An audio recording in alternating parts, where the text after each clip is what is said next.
Hi hello. First ಕ್ಲಾಸಲ್ಲಿ ಬಂದು ನಮಗೆ ಬೇಸಿಕ್ಸ್ ಇನ್ಕಮ್ ಟ್ಯಾಕ್ಸ್ ಇದ್ರ ಬಗ್ಗೆ ಹೇಳಿದ್ದೆ. ಸೊ ಈಗ ನಿಮಗೆ ಸೆಕೆಂಡ್ ಕ್ಲಾಸ್ ಸ್ಟಾರ್ಟ್ ಮಾಡಿದೆ. ಸೊ ಸೆಕೆಂಡ್ ಕ್ಲಾಸಲ್ಲಿ ಇನ್ಕಮ್ ಟ್ಯಾಕ್ಸ್ ಅಲ್ಲಿ ಸ್ವಲ್ಪ ಅಂಡರ್ ಇನ್ಕಮ್ ಟ್ಯಾಕ್ಸ್ ಆ್ಯಕ್ಟ್ ಅಲ್ಲಿ ಸೊ ಟು ಆಫ್ ಸಬ್ಸೆಕ್ಷನ್ 24 ಅಲ್ಲಿ ಲೈಕ್ ಸಮ್ ಟರ್ಮ್ಸ್ ಇನ್ಕಮ್ ಅಂತ ಕನ್ಸಿಡರ್ ಮಾಡ್ತಾರೆ. ಸೊ ಅದ್ರ ಬಗ್ಗೆ ಇವತ್ತು ಹೇಳ್ತೀನಿ. So income from like profit and gains include the profit and gains. Like ಒಂದು ಬಿಸ್ನೆಸ್ ಸ್ಟಾರ್ಟ್ ಮಾಡಿರ್ತೀರಾ, ಬಿಸ್ನೆಸ್ ಮ್ಯಾನ್ ಲೈಕ್ ಏನೋ ಒಂದು ಪ್ರಾಫಿಟ್ ಬಂದಿರುತ್ತೆ. So as a businessman it is taxable as a income. Okay. So voluntary contribution received by the trust. So voluntary contribution like contribution received ಆಗಿದೆ. So like for example X Y trust is created. So example ಕೊಟ್ಟಿನಿ ನೋಡಿ. X Y trust, X Y Z is a trust. Sorry, XYZ trust is created for public charitable purpose. On June 2022, it received a sum of 1 lakh as a voluntary contribution, not being with a specified direction for business house. 1 lakh would be the included in the income of the trust. So voluntary ಆಗಿ like 1 lakh amount receive ಮಾಡಿರ್ಬೋದು. So ಎಷ್ಟೋ ಒಂದು voluntary ಆಗಿ like ಅದನ್ನ so ನಾವು income ಅಂತ consider ಮಾಡ್ತೀವಿ. So voluntary ಆಗಿ ಯಾರೋ ಹೋಗಿ ಅಮೌಂಟ್ನ ರಿಸೀವ್ ಮಾಡ್ಕೊಂಡಾಗ ಸೊ ಏನಪ್ಪ ಅಂತಂದ್ರೆ trust could any in the hands of trust income include voluntary contribution received by it. So voluntary ಆಗಿ ಅವ್ರು ರಿಸೀವ್ ಮಾಡ್ಕೊಂಡಿದ್ದಾರೆ ಅಂತಂದ್ರೆ ಸೊ ಎನಿ ಬಿಸ್ನೆಸ್ ಇಂಟೆನ್ಷನಲ್ ಆಗಿ ಕೊಡ್ದಲೆ ಸೊ ಅವರ ವಾಲಂಟರಿ ಆಗಿ ಹೋಗಿ ಈಸ್ಕೊಡೋದ್ರಿಂದ ಸೊ ಅದನ್ನ ಇನ್ಕಮ್ ಅಂತಾನೆ ಕನ್ಸಿಡರ್ ಮಾಡ್ತೀವಿ ಫಾರ್ ಟ್ರಸ್ಟ್ ಪರ್ಪಸ್ಗೆ. ಸೊ ನೆಕ್ಸ್ಟ್ ಬಂದು pre request in the hands of employee. So ಇದೇನಪ್ಪ ಅಂತಂದ್ರೆ any profits apart from the salaries like treated as a income. Okay. Like ಇದ್ಯಾವ ತರ ಅಂತಂದ್ರೆ in the hands of for example ಕಂಪನೀಸ್ಗಳು salary apart from the salary like ಒಂದು employee ಇನ್ನೂ extra ಏನಾನ ಇಸ್ಕೊಂತಾ ಇದ್ದಾರೆ. For example rent free houses ಆಗಿರ್ಬೋದು. ಸೊ ಹೀಗೆ ಲೈಕ್ ಕಂಪ್ನಿ ಒಂದೊಂದು ಫಾರ್ ಎಕ್ಸಾಂಪಲ್ ಒಂದು ಕಂಪ್ನಿಗಳು ಇರ್ತವೆ. ಸೊ ಅವ್ರೇನ್ ಮಾಡ್ತಾರೆ, ಸ್ಯಾಲ್ರಿ ಜೊತೆಗೆ ಸ್ವಲ್ಪ ಎಂಪ್ಲಾಯೀಸ್ಗಳಿಗೆ ಅಲ್ಲೇ ಸ್ಟೇ ಆಗೋದಕ್ಕೆ ಸೊ ಎಂಪ್ಲಾಯ್ಮೆಂಟ್ ಪ್ರಾಬ್ಲಮ್ ಆಗಬಾರ್ದು, ಲೈಕ್ ಎಂಪ್ಲಾಯೀಸ್ಗಳಿಗೆ ಪ್ರಾಬ್ಲಮ್ ಆಗಬಾರ್ದು. ಸೊ ಡಿಬಾರ್ದು ವರ್ಕ್ ಪ್ರೆಷರ್ ಇರ್ತವೆ. ಸೊ ದೂರ ಹೋಗೋದ್ರಿಂದ ಇರೋದ್ರಿಂದ ಸೊ ಒಬ್ಬೊಬ್ಬ ಒಂದೊಂದು ಕಂಪ್ನಿಗಳು ಏನ್ ಮಾಡ್ತಾರೆ, ಎಂಪ್ಲಾಯೀಸ್ಗಳಿಗೆ ಅಲ್ಲೇ ಲೈಕ್ ಕ್ವಾರ್ಟರ್ಸ್ ಅಲ್ಲೇ ಇದು ಕೊಡ್ತಾರೆ. ಫಾರ್ ಎಕ್ಸಾಂಪಲ್ ನೀವು ಗೌರ್ಮೆಂಟ್ ಪೊಲೀಸ್ ಕ್ವಾರ್ಟರ್ಸ್ಗಳು ಆಗಿರ್ಬೋದು. ಸೊ ಫಾರ್ ಎಕ್ಸಾಂಪಲ್ ನೀವು ಮೂವಿಗಳಲ್ಲಿ ನೋಡಿರ್ತೀರಾ, ರೀಸೆಂಟ್ ಆಗಿ ಅದೊಂದು ಮೂವಿ ಬಂತು. ಆ ಮೂವಿಲೂ ಕೂಡ ಅಲ್ಲಿ ಗಣಿಗಾರಿಕೆ ಮಾಡ್ತಿರೋರ್ಗೆ ಸೊ ಈಗ ಬೈರತಿರಣಗಲ್ ನೋಡಿರ್ಬೋದು. ಬೈರತಿರಣಗಲ್ ಫಿಲಮ್ ಅಲ್ಲಿ ಸೊ ಅವ್ರಿಗೆ ಮೈನಿಂಗ್ ಮಾಡಿರೋರ್ಗೆ ಸೊ ಒಂದು ಶೆಡ್ಡರ್ ಅಂತೇಳಿ ಶೆಲ್ಟರ್ಸ್ಗಳು ಕೊಟ್ಟಿರ್ತಾರೆ ಸೊ ಇರೋದಕ್ಕೋಸ್ಕರ. ಸೊ ಅದನ್ನೇನಂತ ಕರಿತೀವಿ, pre request in hands of employees. So ಇಲ್ಲಿದೆ ನೋಡಿ, X is employed by limited apart from salary he has been provided a rent free house by employer. The value of prerequisite is a respect of friend free house. So ಅದು rent free ಅದು friend free ಅಂತ ಆಗಿದೆ. Change ಮಾಡುವ. Rent free house taxable as income in the hands of an employee.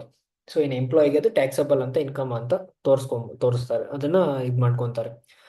So any specific allowances or benefits,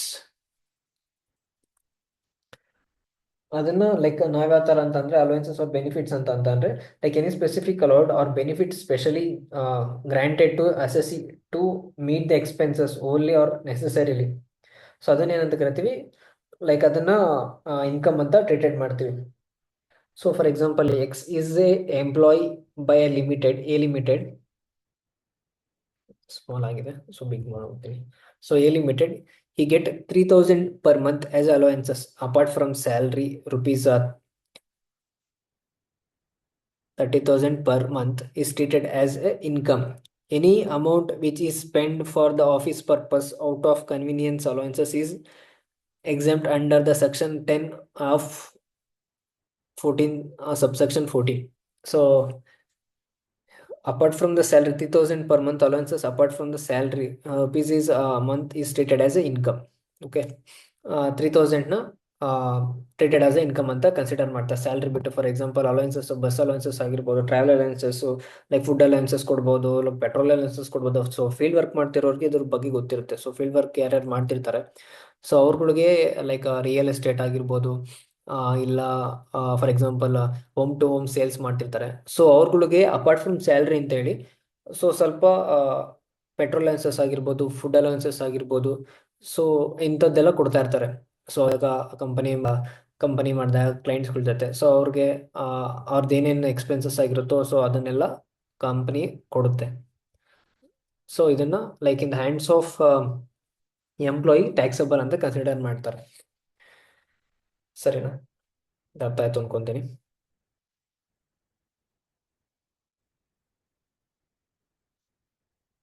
so ಒಂದು ನಿಮಿಷ.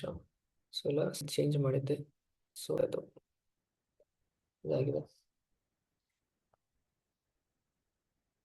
So any benefits to an representative SSE.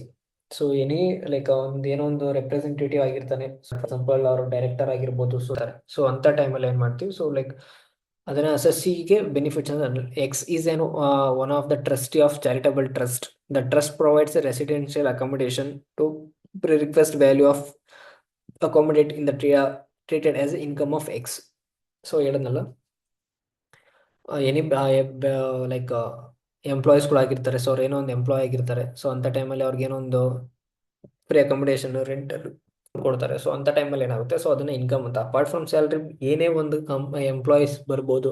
So ಇಂದ ಹ್ಯಾಂಡ್ಗೆ ಅಂದ ಪಾಕೆಟ್ಗೆ, own ಪಾಕೆಟ್ಗೆ ಏನೋ ಒಂದು amount extra ಬರುತ್ತೆ. So for example ಅಂದರೆ ನಿಮಗೆ ಸ್ಯಾಲ್ರಿಲಿ so ನಿಮಗೆ ಎಲ್ಲ ಕಂಡೀಷನ್ಸ್ಗಳನ್ನು ಎಲ್ಲ ನೋಟೆಡ್ ಮಾಡಿರ್ತಾರೆ. ಸೊ ಏನೇನು ಕೊಡ್ತಾ ಇದೀವಿ, ಏನೇನು ಬೆನಿಫಿಟ್ ಕೊಡ್ತೀವಿ. ಸೊ ಅದನ್ನ ಬಿಟ್ಟು ನಿಮಗೆ ಏನಾನ ಎಕ್ಸ್ಟ್ರಾ ಬೇರೆ ಬೇರೆ ಏನಾನ ಬಂತು, ಅಪಾರ್ಟ್ ಫ್ರಮ್ ಅಲ್ಲಿ ಅಮೌಂಟ್ ಕೊಟ್ಟಿರೋದಕ್ಕಿಂತ ಎಕ್ಸ್ಟ್ರಾ ಏನಾನ ಬಂತಿದೆ ಅಂತ ಅಂದಾಗ, ಅಪಾರ್ಟ್ ಫ್ರಮ್ ಸ್ಯಾಲ್ರಿ ಪ್ರಿರಿಕ್ವಿಸಿಟ್ ಅಂತಾನೆ ನಾವು ಕನ್ಸಿಡರ್ ಮಾಡ್ತೀವಿ. ಸೊ ಅಂತ ಟೈಮಲ್ಲಿ ಏನಾಗುತ್ತೆ, ಸೊ ಅದನ್ನ taxable of as a income, ಇದರಲ್ಲಿ ಎಂಪ್ಲಾಯಿ ಇನ್ಕಮ್ಗೆ ಅದನ್ನ ಟ್ಯಾಕ್ಸಬಲ್ ಅಂತ ಇದನ್ನ ತಗೊಂತೀವಿ. Any sum of chargeable under section 28, 41 and 59 is taxable as a income. So ಈ ಸಬ್ಸೆಕ್ಷನ್ ಅಲ್ಲಿ ಲೈಕ್ ಈ ಸೆಕ್ಷನ್ಸ್ಗಳಲ್ಲಿ ಸ್ವಲ್ಪ ಕಂಡೀಷನ್ಸ್ಗಳು ಹೇಳಿದ್ದಾರೆ. ಸೊ ಆ ಕಂಡೀಷನ್ಗಳ ಪ್ರಕಾರ ಸೊ ಇನ್ಕಮ್ನ ಟ್ಯಾಕ್ಸಬಲ್ ಅಂತ ಕಂಡುಹಿಡಿತೀವಿ. ಸೊ ಅದನ್ನ ಮುಂದೆ ಹೋಗ್ತಾ ಹೋಗ್ತಾ ಕ್ಲಾಸಸ್ಗಳಲ್ಲಿ ಒಂದೊಂದೇ ಮಾಡ್ತೀವಿ. ಯಾಕೆಂದ್ರೆ ಲೈಕ್ ಸ್ಯಾಲ್ರಿ, ಹೋಮ್, ಲೈಕ್ ಇಂಥವೆಲ್ಲ ಮಾಡ್ಬೇಕಾದ್ರೆ ಸೊ ಬರ್ತವೆ. ಸೊ ಇವಾಗಲೇ ನಾನು ಎಕ್ಸ್ಪ್ಲೇನ್ ಮಾಡಿದೆ ಅಂತ ಅಂದ್ರೆ ಸೊ ಲೈಕ್ ಸುಮ್ಮನೆ ಅರ್ಥ ಆಗುತ್ತೆ ನಿಮ್ಗೆ, ಅರ್ಥ ಆಗಲ್ಲ ಅಂತಲ್ಲ, ಬಟ್ ಕನ್ಫ್ಯೂಷನ್ಸ್ ಎಲ್ಲ ಇರ್ತೀರಾ. ಸೊ ಲೈಕ್ ದೊಡ್ಡ ಇನ್ಕಮ್ ಟ್ಯಾಕ್ಸ್ ಏನೋ ಒಂಥರ ದೊಡ್ಡ ಪ್ರಾಬ್ಲಮ್ ಅನ್ನೋ ಹತ್ರ ಕಾಣಿಸ್ಬಿಡುತ್ತೆ. ಸೊ ಅದಕ್ಕೆ ಲೈಕ್ ಹೌಸಸ್ ಮಾಡ್ಬೇಕಾದ್ರೆ ಇನ್ಕಮ್ ಫ್ರಮ್ ಹೌಸಸ್ ಮತ್ತೆ ಸ್ಯಾಲ್ರೀಸ್ ಇದು ಮಾಡ್ಬೇಕಾದ್ರೆ ನಿಮ್ಗೆ ಅದ್ರ ಬಗ್ಗೆ ಎಕ್ಸ್ಪ್ಲನೇಷನ್ ಕೊಡ್ತೀನಿ. So X is an agent of N limited. He get N compensation of 2 lakh at the time of termination of his agency from a limited rupees 2 lakhs is treated as income. So ಅವನು termination ಮಾಡಿದ್ದಾರೆ. So ಅಂತ ಟೈಮಲ್ಲಿ compensation ಅಂತ ಕೇಳ್ತಾರೆ. So compensation ಅದನ್ನ income ಅಂತಾನೆ consider ಮಾಡ್ತೀವಿ. So ಅವ್ರು ಯಾರು ಟರ್ಮಿನೇಟ್ ಆಗಿದ್ದಾರೆ, ಸೊ ಅವ್ರಿಗೆ ಅದು ಇನ್ಕಮ್ ಅಂತಾನೆ ಬರುತ್ತೆ. ಫಾರ್ ಎಕ್ಸಾಂಪಲ್ ಈಗ ಯಾವ ಥರ ಇಮಿಡಿಯೇಟ್ ಟರ್ಮಿನೇಷನ್ ಮಾಡ್ತಾರೆ, ಸೊ ಅಂತ ಟೈಮಲ್ಲಿ ಎಂಪ್ಲಾಯೀಸ್ಗಳಿಗೆ ಲೈಕ್ ಕಾಂಪನ್ಸೇಷನ್ ಅಂತ ಕೊಡಬೇಕಾಗುತ್ತೆ. ಸೊ ಅದು ಎಂಪ್ಲಾಯ್ ಆ್ಯಕ್ಟ್ಸ್ಗಳಲ್ಲಿದೆ. ಸೊ ಸುಮ್ಮನೆ ಫಾರ್ ಎಕ್ಸಾಂಪಲ್ ಈಗ ತೆಗ್ದಿರ್ತಾರೆ ಕಾಂಪನ್ಸೇಷನ್. ಫಾರ್ ಎಕ್ಸಾಂಪಲ್ ನೀವು ಟಾಟಾದೇ ನೋಡ್ಬೋದು. ಸೊ ಚೇರ್ಮನ್ ಮಾಡಿದ್ರು. ಸೊ ಆ ಚೇರ್ಮನ್ ಲೈಕ್ ರಿಮೂವ್ ಮಾಡಿರೋದಕ್ಕೆ ಕಾಂಪನ್ಸೇಷನ್ ಅಂತೇಳಿ ಅವ್ರು ಕೇಸ್ ಹಾಕಿದ್ರು. ಸೊ ಅವ್ರು ಕಾಂಪನ್ಸೇಷನ್ ಕೂಡ ತಗೊಂಡ್ರು. ಸೊ ಲೈಕ್ ಇದು ಕೂಡ ಅದೇನೆ, compensation received by any employee from the employer is tax like it's treated as a income in the hands of employees. Like directors, like any benefits to an director. So directors, board of directors ಕೇಳಿರ್ತಾರೆ. So ಅದೇ so ಅವ್ರದ್ದೇನೋ like ಅವ್ರೇನೋ ಒಂದು service ಆಗಿರೋ any benefits ತೊಗೊತಾ ಇದ್ದಾರೆ ಕಂಪ್ನಿಯಿಂದ. So ಅವರೆಲ್ಲ ಹೋದಾಗ ಅವ್ರ ಮೀಟಿಂಗಿಗೆ ಹೋದಾಗ ಸೊ ಅವರೊಂದು ಏನಾಗಿರುತ್ತೆ ಲೈಕ್ ಕಂಪ್ನಿಯಿಂದ ಕೊಟ್ಟಿರ್ತಾರೆ. ಸೊ ಅದನ್ನೆಲ್ಲ ಏನು ಅಂತ ಕನ್ಸಿಡರ್ ಮಾಡ್ತೀವಿ. ಸೊ ಇನ್ಕಮ್ ಅಂತ X is A director in a company. The company provides N domestic servant for the private purpose. Okay, so ಒಂದು ಪ್ರೈವೇಟ್ ಪರ್ಪಸ್ ಕಂಪನಿ ಇದು ಮಾಡ್ತಾರೆ. ಸೊ ಒಂದು ಡೈರೆಕ್ಟರ್ ಅಂದ್ರೆ ಸುಮ್ಮನೆ ಅಲ್ವಲ್ಲ. ಸೊ ಈ CEO ಅವ್ರಿಗೆಲ್ಲ ಒಂದೊಂದು ಮನೆ, ಹೌಸು ಅವ್ರಿಗೆ ಯೂಸ್ ಮಾಡ್ಲಿಕ್ಕೆ, ಅವ್ರಿಗೆ ಹೆಲ್ಪ್ ಮಾಡೋದಕ್ಕೆ ಸರ್ವೆಂಟ್ಸ್ಗಳು ಎಲ್ಲ ಕಂಪ್ನಿಯಿಂದಾನೇ ಪ್ರೊವೈಡ್ ಮಾಡಿರ್ತಾರೆ. ಸೊ ಫಾರ್ ಎಕ್ಸಾಂಪಲ್ ನೀವು ರೀಸೆಂಟಾಗಿ ಒಂದು ಜಸ್ಟ್ ಅ ಮಿನಿಟ್, ಕಾಫಿದೊಂದು ಟಾಟಾ ಇದ್ದಿದೆ. ಸೊ ಜಸ್ಟ್ ಎ ಮಿನಿಟ್, ಅದನ್ನು ಚೆಕ್ ಮಾಡ್ತೇನೆ ಕಂಪ್ನಿ ಹೆಸರು.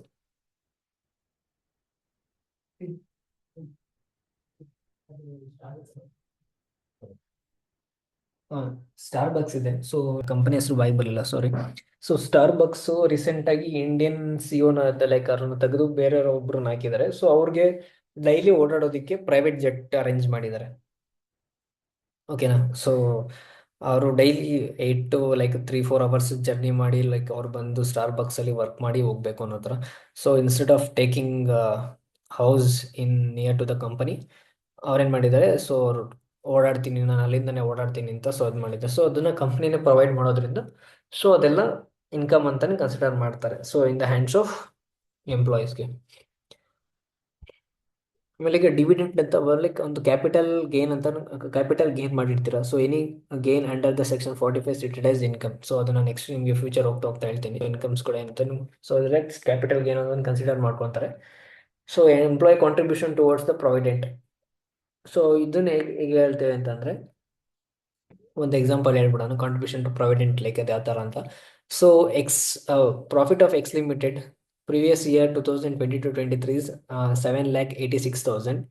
It is calculated after deducting the salary to employees 5 lakhs. Out of 5 lakhs, 50,000 is employees contribution towards the provident fund. So contribution ಇದು ಮಾಡ್ತಾರೆ is treated by X Limited to provident fund account of employee as follows: 30,000 before the due date.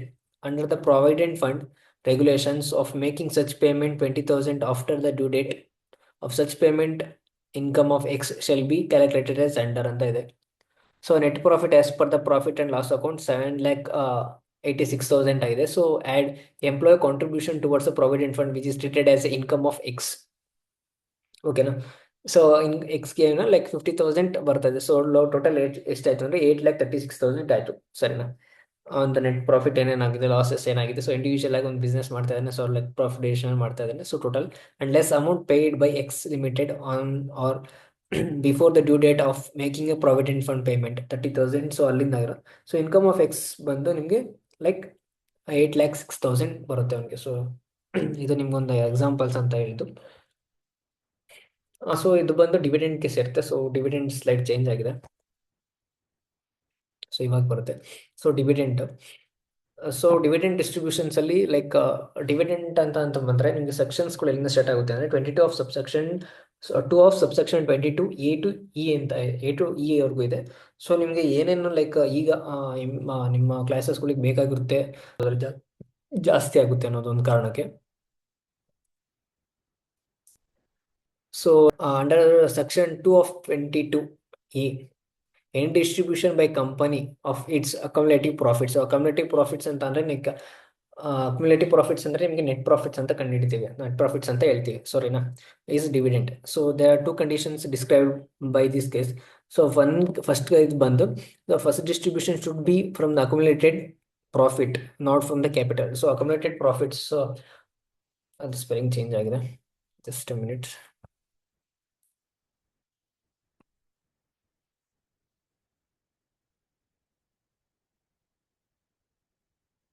Profits. So accumulated profit, net profit ಇಂದನೇ dividend distribution ಮಾಡಬೇಕು, not from the capital. For example ನೀವು ಬಿಸ್ನೆಸ್ಗೆ ಏನೋ ಒಂದು capital ತಂದಿರ್ತೀರಾ. So IPO raise ಆಗಿರ್ಬೋದು. So ಇಲ್ಲಿಂದ ಒಂದು ಲೈಕ್ ಆಪರೇಷನ್ಸ್ಗೋಸ್ಕರ ನೀವು ಕ್ಯಾಪಿಟಲ್ ರೈಸ್ ಮಾಡಿರ್ತೀರಾ. ಸೊ ಅದನ್ನ ನಾವು ಡಿವಿಡೆಂಡ್ ಅಂತ ಕೊಡೋದಕ್ಕಾಗೋದಿಲ್ಲ. ಬಟ್ ನೀವು ನೆಟ್ ಪ್ರಾಫಿಟ್ಸ್ ಅಲ್ಲಿ ಏನೇನು ಬಂದಿರುತ್ತೋ ಸೊ ಅದನ್ನ ಡಿವಿಡೆಂಡ್ ಅಂತ ಕನ್ಸಿಡರ್ ಮಾಡಬೇಕು ಅಂತ ಹೇಳ್ತಾರೆ. ಸಾರಿನಾ? The first distribution should be from the accumulated profit, not from capital. ಸರಿ. Such distribution must be result in the release of assets by company. For assets like cash ಇಂದನೇ ಆಗಿರ್ಬೋದು. Company ಇರೋ ಅಸೆಟ್ಸ್ಗಳನ್ನ ರಿಲೀಸ್ ಮಾಡೋದು. ಅಸೆಟ್ಸ್ ನಾವು like ಕ್ಯಾಶ್ನ ಈಗ assets ಅಂತಾನೆ ಕನ್ಸಿಡರ್ ಮಾಡೋದ್ರಿಂದ, ಸೊ ಲೈಕ್ ಕ್ಯಾಶ್ ಇಂದಾನೆ ಪೇ ಮಾಡೋದ್ರಿಂದ. ಫಾರ್ ಎಕ್ಸಾಂಪಲ್ ಈಗ ನೀವು ಯಾವ್ದಾದ್ರು ಒಂದು ಗ್ರೋ ಆ್ಯಪ್ನ ತೆಗಿತೀರಾ. ಸೊ ಗ್ರೋ ಆ್ಯಪ್ ಅಲ್ಲಿ ತೆಗೆದಾಗ ನಿಮಗೆ ಒಂದು ಇದು ಬರುತ್ತೆ. ಸೊ ಏನು ಬರುತ್ತೆ? ಡಿವಿಡೆಂಡ್ ಕೆಳಗಡೆ ಕೊಟ್ಟಿರ್ತಾರೆ. ಸೊ ಡಿವಿಡೆಂಡ್ 0.52%, 0.62% ಡಿವಿಡೆಂಡ್ ಕೊಡಲೇಬೇಕು. ಸರಿನಾ? ಸೊ ಡಿವಿಡೆಂಡ್ ಕೊಡ್ತೀವಿ ಅಂದ್ರೆ ಕ್ಯಾಶ್ ಇಂದ ಕೊಡ್ತೀವಿ in the form of. So in the date 4 months quarterly ಒಂದ್ಸತಿ ಕೊಡ್ಬೋದು. ಒಂದೊಂದು ಕಂಪ್ನಿಗಳು ಇಯರ್ಲಿ ಕೊಡ್ತಾರೆ. So based on the policy they will give the dividends. So ನನಗೆ ಲೈಕ್ ಪ್ರೀವಿಯಸ್ ಮಂತ್ಸ್ 3 rupees ಬಂತು ಡಿವಿಡೆಂಟ್ ಅಂತ ಸ್ವಲ್ಪ ಕಂಪ್ನೀಸ್ಗಳಿಂದ IRB ಅದು ಇದರಲ್ಲಿ. ಸೊ ಲೈಕ್ ಅದು ಕ್ಯಾಶ್ ಇಂದ ಆಗಿರಬೇಕು. So distribution of accumulated profits in the form of debentures and debenture stocks. So debentures under this case the following to distributions are treated as a dividend into the extent of accumulation profit, accumulated profit, whether capitalized or not of the company. ಸರಿನಾ? Profit capitalise ಆಗಿರ್ಬೋದು, ಆಗದಲ್ಲಿ ಇರ್ಬೋದು. So ಇದನ್ನ ಯಾವ ಥರ distribution by a company to it shareholders. So ಅದು equity shareholders ಆಗಿರ್ಬೋದು, ಇಲ್ಲ ಪ್ರಿಫರೆನ್ಸ್ ಶೇರ್ ಹೋಲ್ಡರ್ಸ್ ಆಗಿರ್ಬೋದು. Of debentures stocks or deposit certificate in any form, whether where with or without interest. ಓಕೆನಾ. So ಡಿಬೆಂಚರ್ಸ್ಗಳಿಗೆ ಏನಪ್ಪಾ ಅಂದ್ರೆ like debentures stocks ಯಾವ ತರ ಅಂತ ಲೈಕ್ ಡಿಬೆಂಚರ್ಸ್ ಅಂದ್ರೆ ಸಾಲ ಆಗಿರೋದ್ರಿಂದ so with or without interest, for example dividend ಕೊಡ್ತೀವಿ ಅಂತ ಹೇಳಿದ್ದಾರೆ, ಸೊ ಅದಕ್ಕೆ ಲೈಕ್ ಸ್ವಲ್ಪ ಡಿಲೇ ಆಗುತ್ತೆ. ಸೊ ಅಂತ ಟೈಮಲ್ಲಿ ಏನು ಮಾಡ್ತಾರೆ, ಇಂಟ್ರೆಸ್ಟ್ ಪೇ ಮಾಡ್ತೀವಿ. ಸೊ ಅದನ್ನ ಡಿಬೆಂಚರ್ಸ್ ಅಂತ ಕನ್ಸಿಡರ್ ಮಾಡಿ ಅದನ್ನ ಇಂಟ್ರೆಸ್ಟ್ ಪೇ ಮಾಡ್ತೀವಿ ವಿತೌಟ್ ಇಂಟ್ರೆಸ್ಟ್. ಸೊ ಅದು ಕಂಪನಿ ಪಾಲಿಸೀಸ್ ಮೇಲೆ ಆಗುತ್ತೆ, ಹಾಗೆ ಇನ್ನೊಂದು ಕಂಪನಿ ಇದ್ರ ಮೇಲೆ. ಸೊ ಅದು ಯಾವ ಥರ ಡಿಸಿಷನ್ ತೊಗೊತಾರೆ ಬೋರ್ಡ್ ಆಫ್ ಡೈರೆಕ್ಟರ್ಸ್ಗಳು ಅದ್ರ ಮೇಲೆ ಇದಾಗುತ್ತೆ.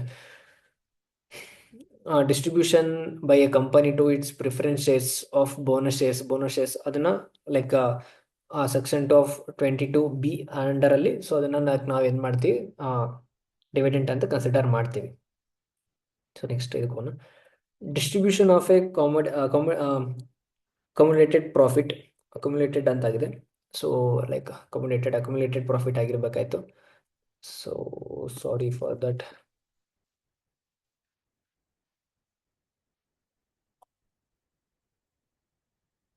Profit by a way of advance or a loan, 2 of 22 subsection E. So payment by a way of loan, accumulated profit again, sorry for this.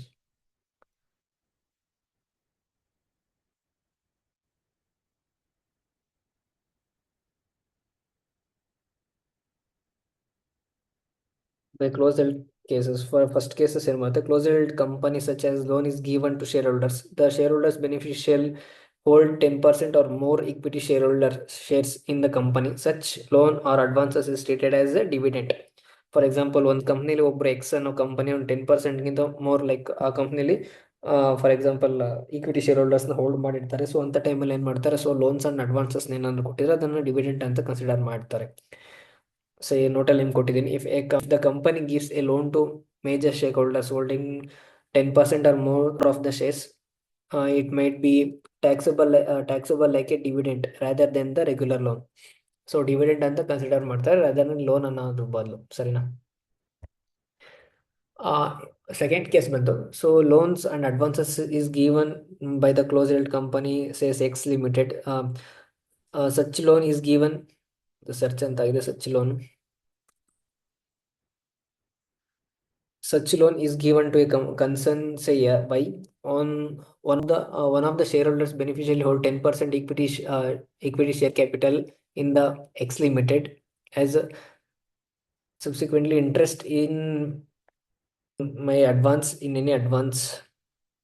So in advance ಅಂತ ಆಗಬೇಕಾಯ್ತು, in advance is stated as a dividend in the hands of Y. So for example, ಒಂದು company for example ಇಲ್ಲಿ example ಅಲ್ಲಿ ಹೇಳ್ಬಿಡ್ತೀನಿ ನೋಡಿ. So shareholder A owns 10% or more of X limited, ಸರಿನಾ. ಅವ್ರು 10% ಇಲ್ಲ ಅದಕ್ಕಿಂತ ಜಾಸ್ತಿ ಎಕ್ಸ್ ಲಿಮಿಟೆಡ್ ಅಲ್ಲಿ ಅವರು ಶೇರ್ ಹೋಲ್ಡಿಂಗ್ಸ್ ಇದೆ, ಸರಿನಾ.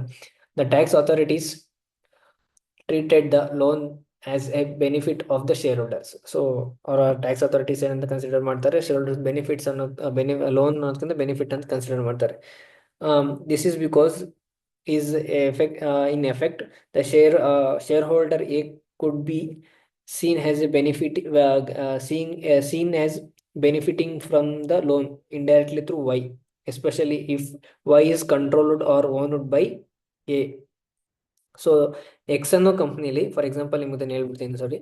ಸೊ ಎಕ್ಸ್ ಅನ್ನೋ ಕಂಪ್ನಿಲಿ ಎ ಅನ್ನೋರು ಹೋಲ್ಡಿಂಗ್ಸ್ನ ಮಾಡಿಕೊಂಡಿದ್ದಾರೆ, ಸರಿನಾ, 10%. ಸೊ ಆ ಎಕ್ಸ್ ಕಂಪನಿಯಿಂದ ವೈ ಕಂಪನಿಗೆ ಲೈಕ್ ಅಮೌಂಟ್ನ ಲೈಕ್ ಒಂದು ಲೋನ್ನ ಇದು ಮಾಡಿರ್ತಾರೆ. ಸೊ ಫಾರ್ ಎಕ್ಸಾಂಪಲ್ ಅಂಥ ಟೈಮಲ್ಲಿ ಏನು ಮಾಡ್ತಾರೆ, ಸೊ ಎ ಲಿಮಿಟೆಡ್ಗೆ ಅದು ಬೆನಿಫಿಷಿಯಲಿ ಆಗ್ತಾ ಇರುತ್ತೆ. ಸೊ ಯಾಕಪ್ಪ ಬೆನಿಫಿಷಿಯಲ್ ಆಗ್ತಿರುತ್ತೆ ಅಂತಂದ್ರೆ ವೈ ಕಂಪನಿನ ಎ ಅನ್ನೋರು ಹೋಲ್ಡಿಂಗ್ ಅಲ್ಲಿ ಇರುತ್ತೆ.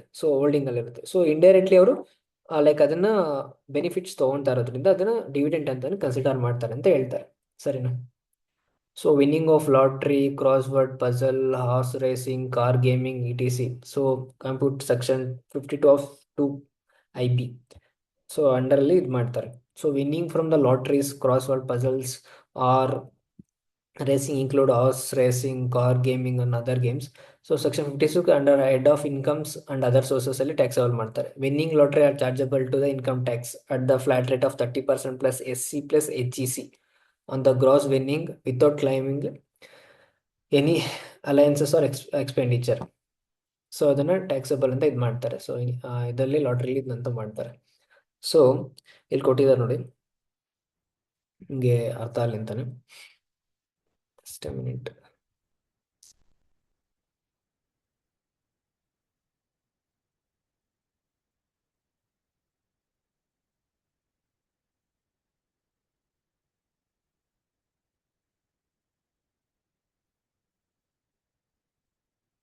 Section 194B and 194BB tax is deductible at 30% on payment in respect of winning of lottery or crossword gaming exceed 10,000. In the case of winning of horse race, payment exceed 10,000 are subjected to tax deduction. Okay, so tax deductions ಆಗುತ್ತೆ. So exceed 10,000 ಆಗಿದ್ರೆ, so 1 lakh 11 lakh winning lottery ಆಗಿರುತ್ತೆ, tax deductible at the source of payment 30% ಆಗಿರುತ್ತೆ. So 11 lakh 30% ಅಂದ್ರೆ like more than 10,000 ಆಗಿರೋದ್ರಿಂದ 30%. So net amount received by X ಅಂತ ಅಂದ್ರೆ ಅವ್ರು 11 ಲಕ್ಷ ಆಗಿದ್ರೆ 3,30,000 ಟ್ಯಾಕ್ಸೇ ಕಟ್ಟಿ ಇನ್ನು 7,70,000 ಮನೆಗೆ ತಗೊಂಡು ಹೋಗ್ಬೋದು. ಸೊ ವಿನ್ನಿಂಗ್ ಆಫ್ ಲಾಟ್ರೀಸ್ ಆಗಿರ್ಬೋದು. ಸೊ ಅದರ್ ಇನ್ಕಮ್ಸ್ ಅಂತಾನೆ insurance profit, banking income of cooperative society, winning of lottery. So ನಿಮ್ಗೆ ಹೇಳಿದೆ. So amount received under the key man insurance policy, so advice money. So ಇವನ್ನೆಲ್ಲ ಏನಂತ consider ಮಾಡ್ತೀವಿ ಅಂದ್ರೆ ಅದನ್ನ like income ಅಂತ ಕನ್ಸಿಡರ್ ಮಾಡ್ತಾರೆ ಇನ್ಕಮ್ ಟ್ಯಾಕ್ಸ್ ಆಕ್ಟ್ ಅಲ್ಲಿ. Assistance in the form of subsidy or granted as income. Okay, if the following conditions are satisfied. So in the form of assistance in the form of subsidy or grants, ಅದನ್ನೇನಂತ it may be case of or kind. So ಅದು case ಅಲ್ಲ, so ಅದು cash ಆಗ್ಬೇಕಾಯ್ತು, cash or kind. So ಅಂತ ಅದನ್ನ consider ಮಾಡ್ತೀವಿ. It is received from government, central government or state government or any authorities or a body or agency. So ಅದನ್ನ ಆ ಥರ ಇದ್ದಾಗ ಮಾತ್ರ ನಾವು ಕನ್ಸಿಡರ್ ಅಂತ ಮಾಡ್ತೀವಿ ಸೊ ಇನ್ಕಮ್ ಅಂತ. It is not subsidy or grant by the central government for purpose of corpus of trust or instance established by the central government or state government. So it is not subsidy. It is not a subsidy or a grant or remuneration which is taken into consideration for the deduction of actual cost within the parameters of explanation 10 to subsection 42 of I. So ಇವನ್ನೆಲ್ಲ ಏನಂತ form of subsidy or grants ಅಂತ consider ಮಾಡ್ತೀವಿ. So ಇದಾಗಿತ್ತು ಇವತ್ತಿನ class. So next ಕ್ಲಾಸಲ್ಲಿ like ಈಗ ಏನು ಹೇಳಿದ್ದೀನಿ ಅಂದ್ರೆ ಜಸ್ಟ್ ನಿಮ್ಗೆ ಅರ್ಥ ಆಗಲಿ ಅನ್ನೋದ್ರ ಕಾರಣದಿಂದ ಮಾತ್ರ ಜಸ್ಟ್ ಇದನ್ನ ಎಕ್ಸ್ಪ್ಲೈನ್ ಮಾಡಿದ್ದೀನಿ. ಸೊ ಯಾವ ನನಗೆ ಗೊತ್ತಿವೆಲ್ಲ ನಿಮ್ಗೆ ಅಷ್ಟು ಬೇಗ ಹೋಗೋದಿಲ್ಲ ಅಂತ ಸುಮ್ಮನೆ ಇದೇನೋ ಹೇಳ್ಕೊಂಡು ಹೋಗ್ತಿದ್ದೇನೆ ಅಂತ ಅನ್ಸುತ್ತೆ. ಸೊ ಜಸ್ಟ್ ಒಂದ್ಸತಿ ಕೇಳಿಸ್ಕೊಂಡಿರಿ. ಸೊ ನೆಕ್ಸ್ಟ್ ನಾನು ಲೈಕ್ ನಿಮ್ಗೆ ಯಾವ ತರ ಅಂತಂದ್ರೆ ಅದು ನಿಮ್ಗೆ ನೆಕ್ಸ್ಟ್ ಬಂದು ಕ್ಲಾಸಸ್ ಬಂದು ನಿಮ್ಗೆ ರೆಸಿಡೆನ್ಸಿಯಲ್ ಸ್ಟೇಟಸ್ ಬಗ್ಗೆ ಮಾಡ್ತೀನಿ. ಸೊ ಇವಾಗ್ಲಿಂದ ನಿಮ್ಗೆ ಲೈಕ್ ಇನ್ಕಮ್ ಟ್ಯಾಕ್ಸ್ ಇಂಟ್ರೆಸ್ಟಿಂಗ್ ಆಗಿ ಅನ್ಸುತ್ತೆ. ಸೊ ಈಗ ಸ್ವಲ್ಪ ಬೋರಿಂಗ್ ಅಂತ ಅನ್ಸುತ್ತೆ. ಒಂದು 10 ನಿಮಿಷ ನೀವು ನೋಡ್ತಾ ಹೋದ್ರೆ ನೆಕ್ಸ್ಟ್ ಇಂದ ನಿಮ್ಗೆ ಅರ್ಥ ಆಗ್ತಾ ಹೋಗುತ್ತೆ. Thank you.